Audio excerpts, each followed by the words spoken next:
Let's go to Washington. Mohammed Fraser-Rahim is Executive Director for North America for the counter-radicalization organization Quilliam International. Thank you for speaking with us here on France 24. Thank you.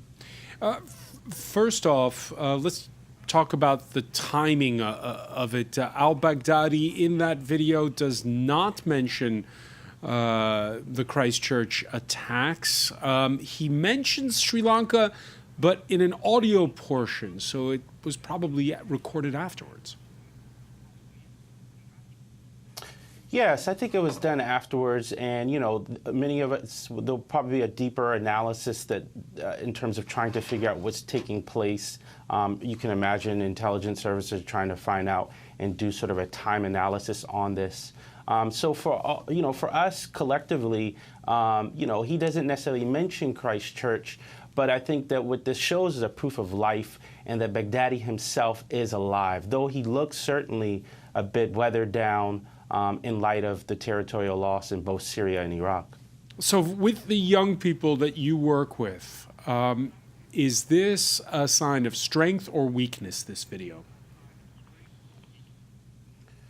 Well, as I was mentioning, at a minimum, it's a proof of life. We know that Osama bin Laden back in 1998, after the Kenyan bombing, Nairobi bombing attack, he came out and gave a video depiction of himself. So he showed his followers he was around Abu Musab al-Zarqawi in 2006. So we see a similar pattern by other extremists.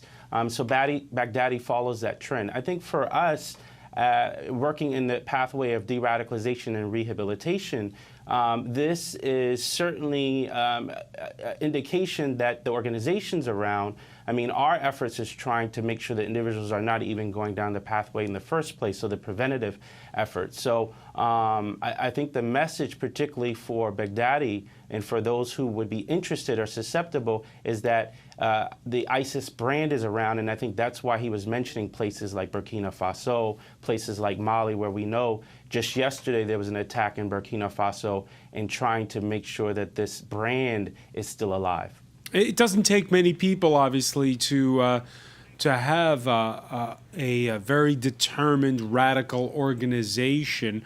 What's the answer when a video like this comes out? What do you do?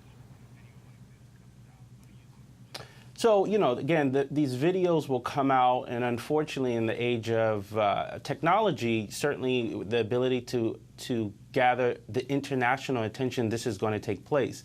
So for us, how can we look at preventative efforts in terms of making sure that young people, individuals who are women, children, how can we inoculate against these efforts in the first place? So that's certainly of interest to us.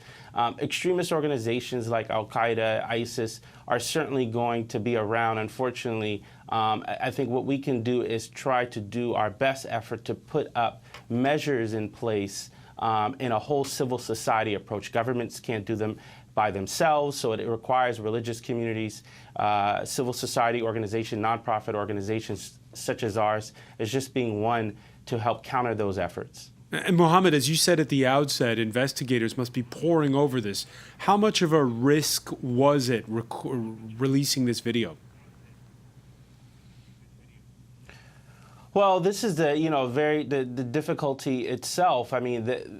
With the online interconnectivity throughout the world, these videos are going to be released. I worked in U.S. intelligence for over a decade, and so I would have been probably one of those analysts trying to figure out what's actually taking place. How do we put together a puzzle piece to find out how can we prevent this? What is there a sign? Is this an indication of something to come? We know just in next week, the beginning of Ramadan will begin, and we know extremist groups have used this as an occasion to rally individuals in this heightened spiritual or religious fervor.